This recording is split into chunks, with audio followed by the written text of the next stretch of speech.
वक्त का किस्सा है। नील गोपाल नामी गांव के करीब एक जंगल में एक गुफा थी, जिसकी खिड़की पर एक लड़की बैठी रोती रहती थी। इस गुफा का कोई रास्ता नहीं था। फिर ये लड़की इस गुफा तक कैसे पहुंची, ये किसी को नहीं मालूम था। उसी गांव में बिट्टू नाम का एक लड़का फल की दुकान चलाया करता था। अरे बिट्टू भाई, तुम्हारे फल बहुत मीठे मीठे मजेदार होते हैं। कल जो मैं तुमसे सेब लेकर गया था, कसम से खाकर बसा गया। जी भाई साहब, बहुत बहुत शुक्रिया आपका, जो आपको मेरे फल फ्रूट पसंद आए। मैं मंडी से फ्रेश और जायकेदार फल लेकर आता हूँ, ताकि आप लोगों की तरफ से कोई शिकायत ना मिले। बिट्टू भाई, तभी तो हम आपसे फल खरीदने आते हैं कि फल सस्ते भी होते हैं और अच्छे भी। आप आज भी 1 किलो सेब दे दो मुझे। अच्छा भाई, अभी देता हूँ। फिर वो ग्राहक उससे फल खरीद कर ले जाता है। शाम में बिट्टू घर जाता है। आ गया मेरा कबाऊ पूत, सारा दिन मेहनत करता है मेरा बेटा। जी अब्बू जान, अगर मेहनत नहीं करूँगा तो कमाऊंगा कैसे,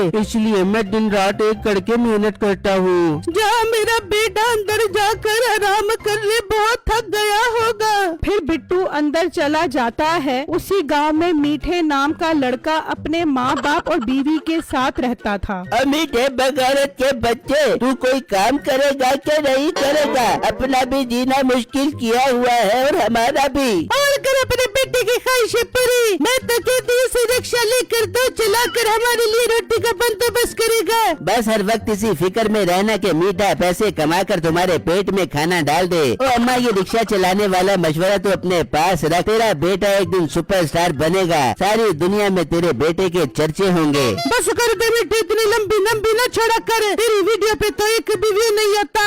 एक भी व्यू नहीं आता, और सारा दिन वीडियो तो ऐसे बनाता रहता है जैसे दुनिया तेरा मुंह देखने के लिए तरस रही हो। अरे अब्बा, कर ले जितनी बातें करनी है तूने। तेरे बेटे ने अभी नेटफ्लिक्स पर अकाउंट बनाया है, थोड़ा टाइम लगता है फेमस होने में। हाथ जोड़ती हूँ तेरे आगे, हमारे मरने से पहले फेमस हो जाए। ये नहीं सुधरेगा। अच्छा बेगम, मैं जा रहा हूँ सरदार साहब के पास, उन्होंने कुछ सामान मंगवाना था। ये कहकर वो वहाँ से चला जाता है और सरदार साहब के पास पहुँच जाता है। जी सरदार साहब, आपने बुलवाया था, सब खैर तो है ना? हाँ, सब खैर ही है। असल में मैंने बाजार से 10 किलो आम मंगवाने थे, और तुम फल बहुत अच्छा खरीदते हो, इसीलिए तुम्हें बुलवाया था, ताकि तुम ही बाजार से मेरे लिए फल लेकर आओ। सरदार साहब, ये भी कोई बात है भला? आप बेफिक्र हो जाए, मैं आपके लिए लाजवाब आम खरीद कर आऊंगा, बस आप मुझे पैसे दे दे। वो सरदार से पैसे लेकर चल पड़ता है और सोचने लगता है, क्यों ना मैं ऐसा करूँ, आम बाजार से खरीदने की बजाय जंगल से तोड़ लेता हूँ। ये पैसे बच जाएंगे, चलो 1-2 दिन घर का गुजारा हो जाएगा। मैं मीठे को भी अपने साथ ले जाता हूँ, वो आम तोड़ने में मेरी मदद करेगा। वो घर पहुँच जाता है। चल मीठे, सरदार साहब ने आम मंगवाया है, वो लेने मेरे साथ चल। तो अब्बा तू अकेला चला जा, मैं क्या तेरी टोकरी हूँ जो मुझे साथ लेकर जाएगा? ओ पागल, मैं जा रहा हूँ। सरदार साहब ने जो आम के पैसे दिए हैं, वो हम अपने पास रख ले और उन्हें आम जंगल से तोड़ कर ला दे। अरे वाह अब्बा, दिहाड़ी बनाने का तरीका तो बहुत अच्छा निकाला है तूने, मगर मैं एक शर्त पे जाऊंगा, आधे पैसे तू मुझे देगा। अच्छा अच्छा, दे दूंगा, अब चल मेरे साथ। वो दोनों निकल पड़ते हैं और जंगल में आम ढूंढते ढूंढते उसी गुफा तक पहुंच जाते हैं। तो उनकी नजर उस लड़की पर पड़ती है। वो उस खिड़की में बैठी रो रही होती है। ओ बेटा, ये लड़की यहाँ खिड़की में बैठी क्या कर रही है? अरे अब्बा, मेरे से तो तू ऐसे पूछ रहा है जैसे इसे मैं यहाँ पर बिठा कर आया हूँ। मैं तो खुद हैरान हूँ, इस गुफा का कोई रास्ता नहीं है, फिर ये इस गुफा की खिड़की तक कैसे पहुँच गई? बेटा, मुझे तो ये दूसरी मखलूक लगती है, मैं तो कहता हूँ भाग ले यहाँ से। अरे अब्बा सब्र कर, मुझे इसकी वीडियो बनाने दे, नेटफ्लिक्स पर डालूंगा, बहुत व्यूज आएंगे। मीठा उस लड़की की वीडियो बनाना शुरू कर देता है और वो उसी दौरान गायब हो जाती है। ओ अब्बा, तू ठीक कह रहा था, ये तो वाकई कोई दूसरी मखलूक है। मैंने इसकी वीडियो बना ली है, चल अब यहाँ से चलते हैं। वो दोनों वहाँ से चले जाते हैं और घबराए हुए घर पहुँचते हैं। अजय क्या हो गया, इतने घबराए हुए क्यों लग रहे हो? बेगम एक बहुत अजीब वाकया पेश आया। हम जंगल में गए तो वहाँ गुफा की खिड़की पर लड़की बैठी रो रही थी। मीठे ने जब उसकी वीडियो बनाई तो वो गायब हो गई। मीठे ये कौन सी बला की वीडियो बना क्या गया, जरा दिखा तो सही। फिर वो सब वीडियो देखते हैं तो खिड़की में लड़की बैठी होती है और फिर वो गायब हो जाती है। वो सब देखकर हैरान रह जाते हैं। देख लिया तुमने, बहुत कमाल की वीडियो बनी है। इसे मैं नेटफ्लिक्स पर अपलोड करता हूँ, लाखों व्यूज आएंगे और इस लड़की की वजह से मैं दिनों में फेमस हो जाऊंगा।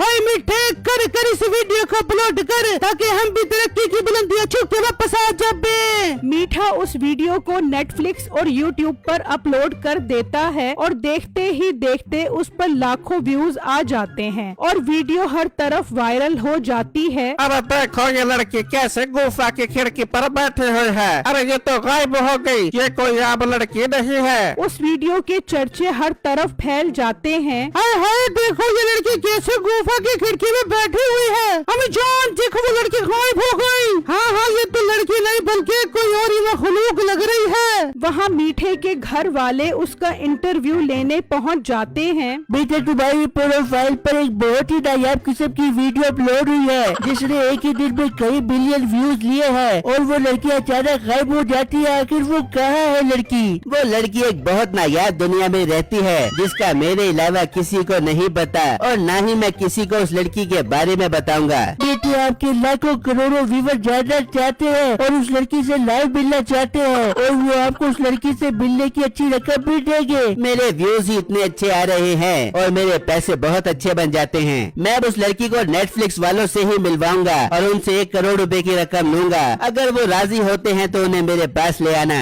वहाँ सरदार बैठा आम का इंतजार कर रहा होता है। मुलाजिम मुंशी अभी तक फल लेकर नहीं आया, जरा जाओ तो सही उसके घर और देखो वो अभी तक क्यों नहीं पहुंचा। सरदार के मुलाजिम निकलते हैं और उनके घर पहुंच जाते हैं तो वहाँ न्यूज रिपोर्टर को देखकर वो हैरान रह जाते हैं। अरे अंकल सरदार साहब पूछ रहे हैं आप अभी तक आम क्यों नहीं लेकर आए। ओ हेलो मेरी बात सुनो, तुम्हें नजर नहीं आ रहा यहाँ न्यूज रिपोर्टर खड़े हैं और तुम मुंह उठाकर आ गए हो। हम आम का पूछने आए हैं जो सरदार साहब ने मंगवाए थे। हमें कोई शौक नहीं है यहाँ पर आने का, जल्दी बताओ आम कहाँ पर हैं। हमने आम के पैसे उस मोटे बिट्टू फल वाले को दिए थे, वो कह रहा था मैं खुद सरदार साहब के पास लेकर पहुँच जाऊंगा। जाओ खुद ही जाकर उससे ले लो और आज से मेरा अब्बा तुम्हारे सरदार के पास मुंशीगिरी नहीं करेगा। अब हम बहुत बड़े लोग बन गए हैं। मुलाजिम ये सुनकर वहाँ से चले जाते हैं और आकर सरदार को बताते हैं। क्या उसने पैसे उस फल वाले को दिए हैं? चलो उस फल वाले के पास चलो।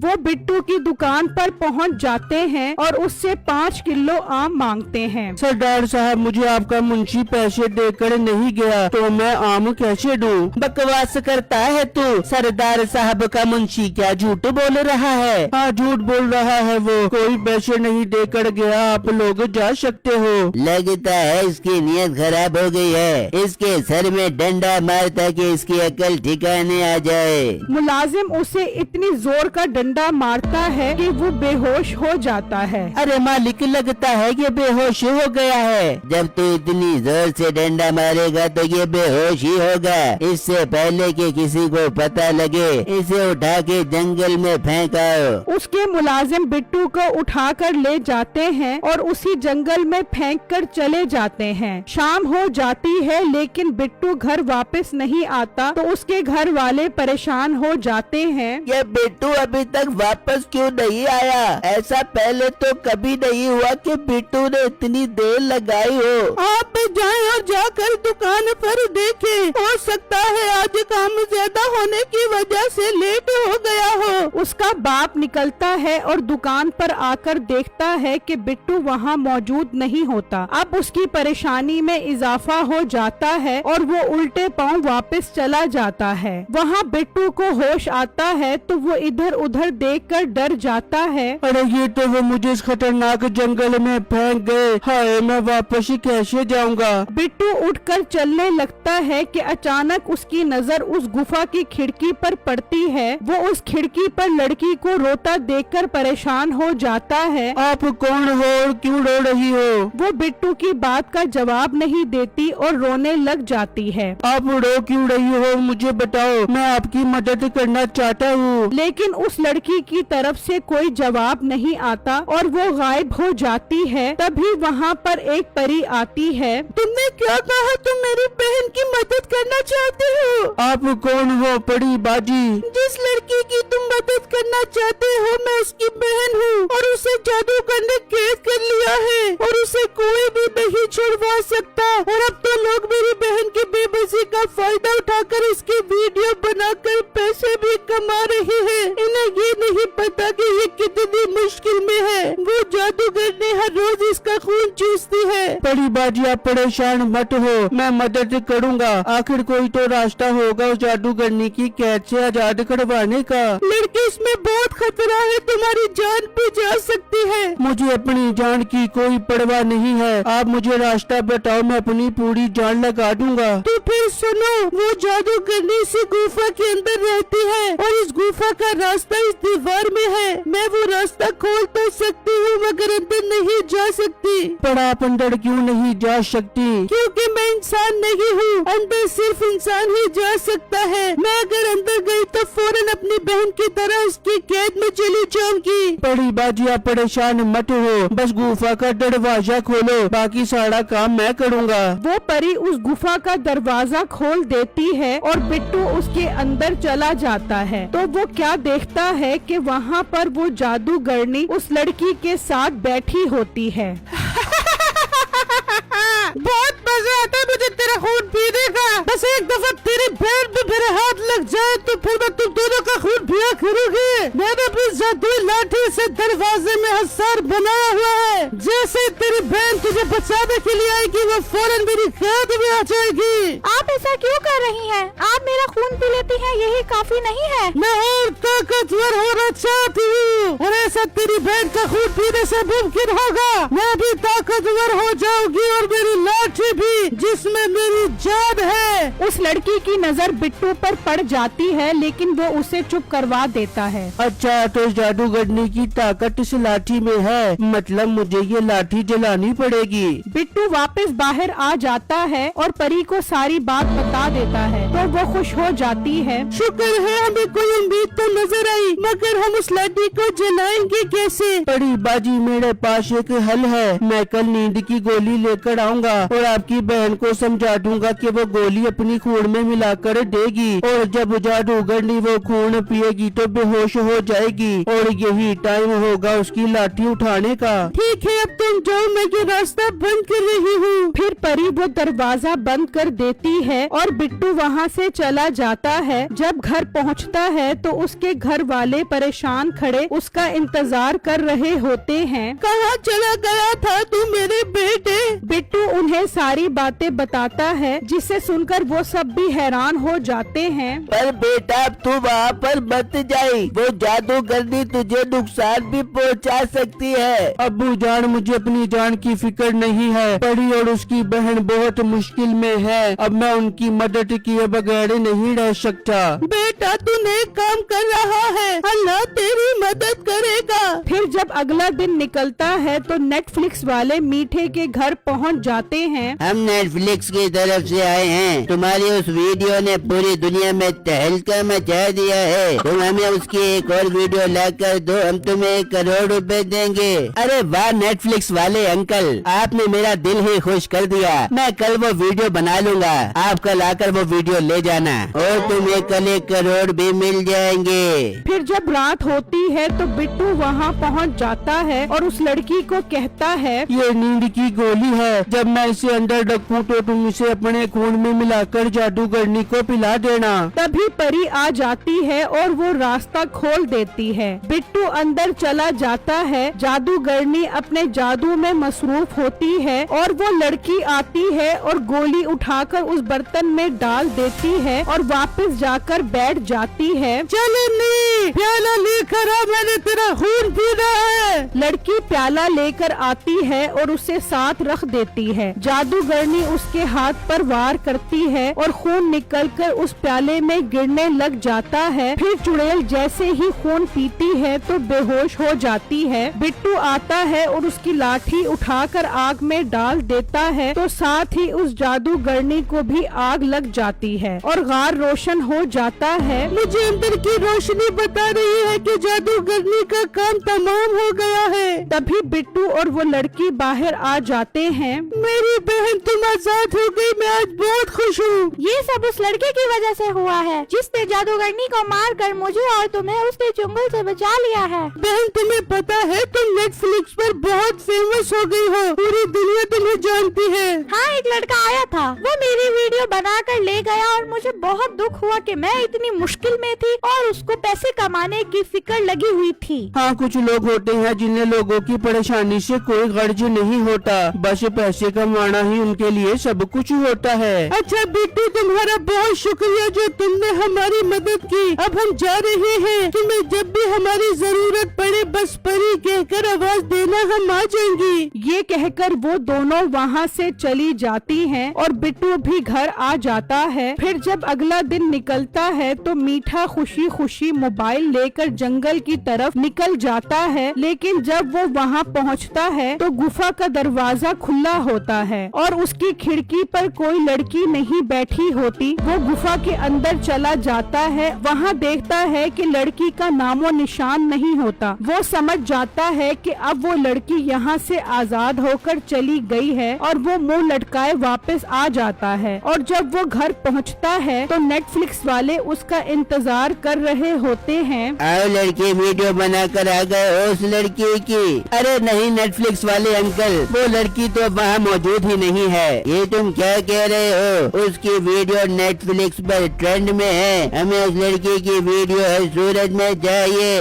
तभी एक लड़का भागा हुआ आता है। भाई, एक लड़का है जो कह रहा है कि वो लड़की को चाहता है, वो कोहिस्तान की परी है, वो उन्हें बुला सकता है। चलो हमें उसके बाहर ले चलो। वो सब वहाँ से निकल पड़ते हैं और बिट्टू के घर पहुँच जाते हैं। ये मोटा तो फल बेचता है, ये कहाँ से उस लड़की को जानता होगा? जी, मैं उस लड़की को जानता हूँ और मेरे एक इशारे पर वो यहाँ आ जाएगी। बुलाओ उन्हें, पूरी दुनिया उन्हें देखने के लिए तरस रही है। अगर तुमने उसे बुला लिया तो मैं तुम्हें पूरे करोड़ रुपए दूंगा। ठीक है, मैं बुला लेता हूँ। फिर बिट्टू उन्हें आवाज लगाता है। परियो, यहाँ आओ, मेरी बात सुनो। ये कहने की देर होती है कि वो दोनों लड़कियां हाजिर हो जाती हैं। सब उसे देखकर दंग रह जाते हैं। कैमरे चालू करो और इन लड़कियों की वीडियो नेटफ्लिक्स पर लाइव करो। उनकी वीडियो बनना शुरू हो जाती है। देखो देखो, वो लड़की फिर लाइव हो गई है। ये तो वही लड़की है जो गुफा की खिड़की पर बैठे थे। ये तो एक परी है। सरदार भी ये वीडियो देख रहा होता है। ये क्या, ये तो इन लड़कियों के साथ वही फल वाला लड़का है जिसे हमने जंगल में फेंका था। चलो इसके घर चलो। वो भी उसके घर की तरफ निकल जाते हैं। आपको कैसा लग रहा है? आप इन मशहूर परियों के साथ खड़े हो और आपको नेटफ्लिक्स की तरफ से 1 करोड़ रुपए भी दिए जा रहे हैं। मुझे बहुत अच्छा लग रहा है। सच पूछो तो मैंने कभी इस तरक्की के बारे में नहीं सोचा था। बंद करो ड्रामा। ये लड़का तो मेरे 10 किलो आम के पैसे खा गया और आप लोग इसे 1 करोड़ रुपए दे रहे हो। अरे नहीं सरदार साहब, इसने कोई पैसे नहीं खाए, बल्कि वो पैसे मेरे अब्बा ने अपने पास रख लिए थे। ये लड़का बेकसूर है। बिट्टू मेरे भाई, मैंने अपनी जान पर खेलकर सच बता दिया है और तुम्हें बेगुनाह साबित कर दिया है। अब तुम मुझे इस 1 करोड़ में से 50 लाख रुपए देना। तुम दोनों के झूठ की वजह से मैंने इस लड़के को डंडा मारकर जंगल में फेंकवा दिया और वहाँ इन्हें ये लड़कियाँ मिली हैं, इसलिए इस 1 करोड़ में मेरा भी हिस्सा है। अपनी बकवास बंद करो। तुमने अपना गुनाह कबूल कर लिया है, तुम्हारे जेल जाने के लिए यही काफी है। मैंने तो अपना गुनाह कबूल नहीं किया और तुम्हारे पास क्या सबूत है? तुम सबका जुर्म इस पूरे नेटफ्लिक्स पर लाइव चल रहा है और तुम सबने अपना जुर्म कबूल कर लिया है। पुलिस भी बस आती होगी। इतनी देर में पुलिस आती है और उन सबको पकड़कर ले जाती है। बिट्टू को इस वीडियो का 1 करोड़ मिलता है और वो परियां वापस अपनी दुनिया में चली जाती हैं।